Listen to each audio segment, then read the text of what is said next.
There is no doubt that AI is transforming every business on earth, and it can be super helpful for you as an insurance agent as well. In this video, I'm going to show you all the ins and outs of AI within NextLevel and how you can use it to your own benefit.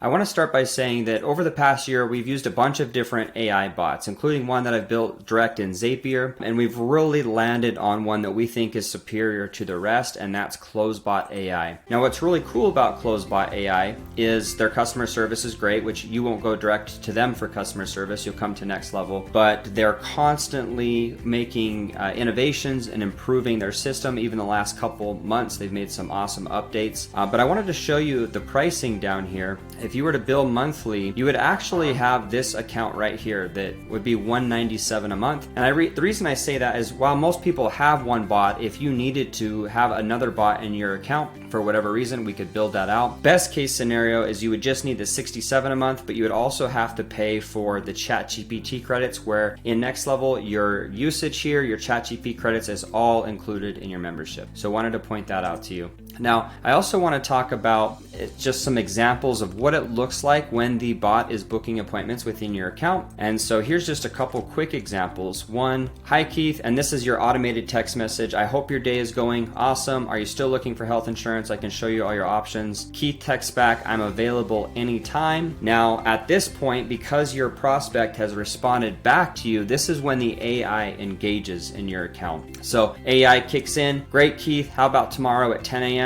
Or would afternoon around 1:30 p.m. work better for you? It's proposing a couple of different options, one in the morning, one in the afternoon, and it's actually reading your calendar availability that's linked up in NextLevel, so it knows when you're available and it can propose times accordingly. Keith responds back, 10 is good. And then the AI says, perfect Keith, you're booked for tomorrow at 10 a.m. Agent will look forward to speaking with you. Have a great day. So pretty simple. You know, we've played with different kinds of prompts and different kinds of objectives in the past, and we've really found that trying to ask like pre-qualifying questions or too much prior to booking the appointment causes too much friction to booking appointments. Really, we just want to get appointments on the calendar so that we can pitch the products. And so we found that just focusing on appointment booking has been best for our agents. One more example here, you can see the automated text message that is sent here as part of the normal campaign. This prospect, Edwin, texts back anytime. The AI bot kicks in. Great, how about today at 10:30 or 1:30? Let me know which works best for you. 10:30 is good, and then it books the time with Edwin. Now what's really cool too is the AI actually looks at Edwin's time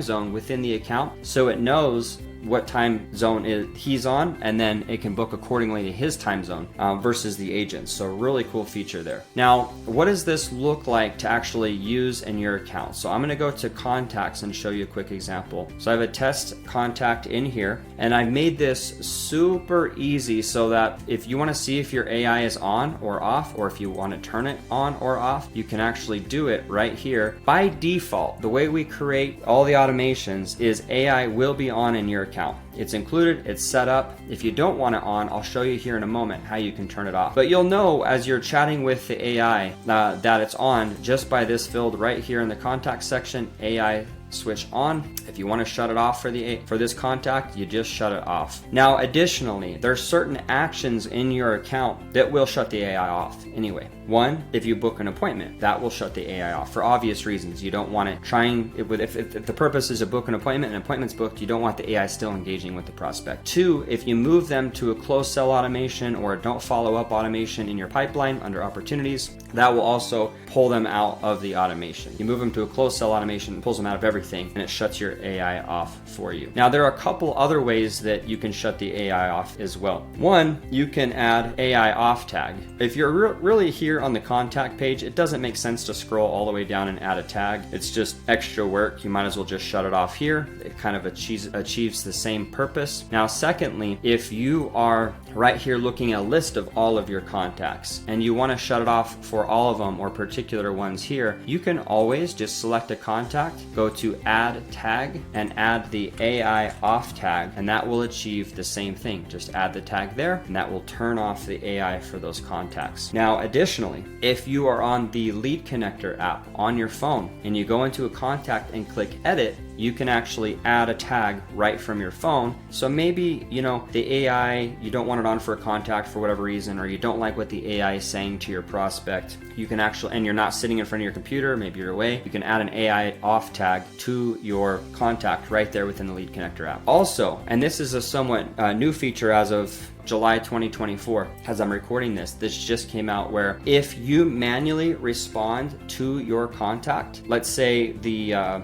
prospect texts you back, hey, let's chat sometime tomorrow, and you would rather not the AI engage, but you want to engage, if you go text manually your prospect right there, either on Lead Connector or within your browser here, it will shut the AI off as well. That's a new feature, super convenient. It's by default turned on in all accounts. We do have the ability to turn that off if you don't want, but in my opinion, I think it's nice that if you want to engage and text the contact yourself, it will turn the AI off. Otherwise, it causes confusion of both you and the AI are both engaging with the prospect at the same time. So that's another way to turn it off. The final way is under automation. Now, if depending on your main automation that you're running, whether it's an indemnity campaign or life insurance, we really don't use this at this time for ACA because it's a different kind of lead source. But if you were to go into your main campaign, you'll see, or any of your main campaigns, you'll see an action in here that is set to toggle your AI on, which basically means, hey, when a new contact enters your account or a new lead enters your account, we are going to turn the AI on. So if you wanted to say, hey, I don't want my AI on for all of my new contacts, I just want to keep it off, I don't want to use it, or I just want to decide when I want to turn it on, you can come in here and just toggle this to off, and that means that every time a new contact is created, it will turn your AI off. A few other cool features with your AI as well. One, if your AI books an appointment for you, not only will you get an automated text from your system saying, hey, you have an appointment booked, but you'll get a separate text that says your AI booked an appointment. It helps you see the value in what the AI is doing,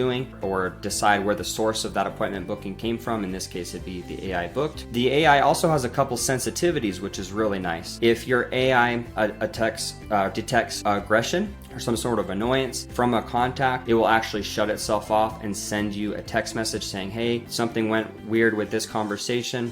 You might want to go resume the conversation, and it puts it back into your control. So for those that are worried about the AI messing up, there are some stop gaps, whether you decide to manually engage in text, or if there's aggression from the contact or frustration, the AI will turn itself off. But all that being said, AI is not for everybody. For people that really like to have kind of more intense control over each conversation and each message, they may not feel comfortable with the AI speaking to their contacts. Totally fine with, if that's the approach you want to take. Or maybe you're not working a high volume of leads and you're sitting in front of your computer all the time, and you're able to just really accomplish that speed to lead if someone were to text you back, and you can get right back to them and you're confident you'll be able to do that. Maybe you don't need the AI on. So totally up to you, whether or not it's included, whether or not you want to use it, it's included in your account regardless. For anyone that has used AI in any capacity, you know that it's not perfect. So while it will do wonders for you, it will book appointments and things like that, it sometimes screws up. It sometimes will confuse a prospect or say something that maybe you wouldn't have said. So just be mindful that AI is not perfect. You probably already know that,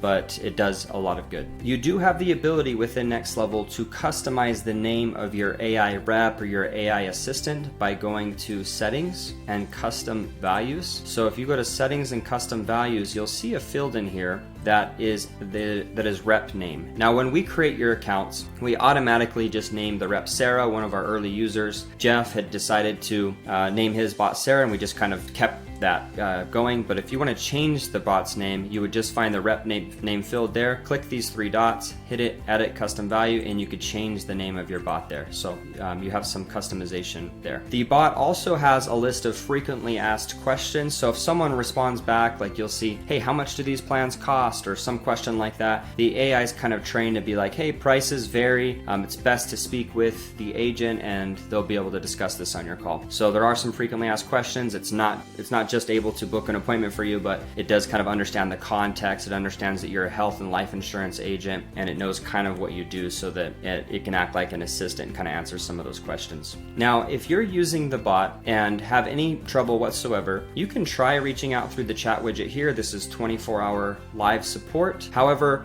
they cannot really go in and adjust the prompt of your bot or things like that. So I would recommend email us at support@nextlevelcrm.io, support@nextlevelcrm.io, if you have any issues related to your AI, and that'll help us to dive in and address it. Now, we're mostly looking for trends. Every once in a while, as I've already mentioned, the AI will send some message that you're like, I don't know why I did this, or I don't know why I didn't read my calendar right. There's occasional issues that happen. Most of the time, it's just a one-off little error, or maybe some integration broke between CloseBot and Go High Level, the parent software of NextLevel. That stuff is rare, but it does happen. What we're mostly looking for is not just, hey, this happened the one time, but hey, I've noticed over the past few days, it keeps responding this way. Can we tweak this? Can we tweak that? That's the kind of feedback that we're looking for, and then we can go in and kind of look and address the issue. So that's everything you need to know about using the AI within NextLevel. I'm really looking forward to you using it.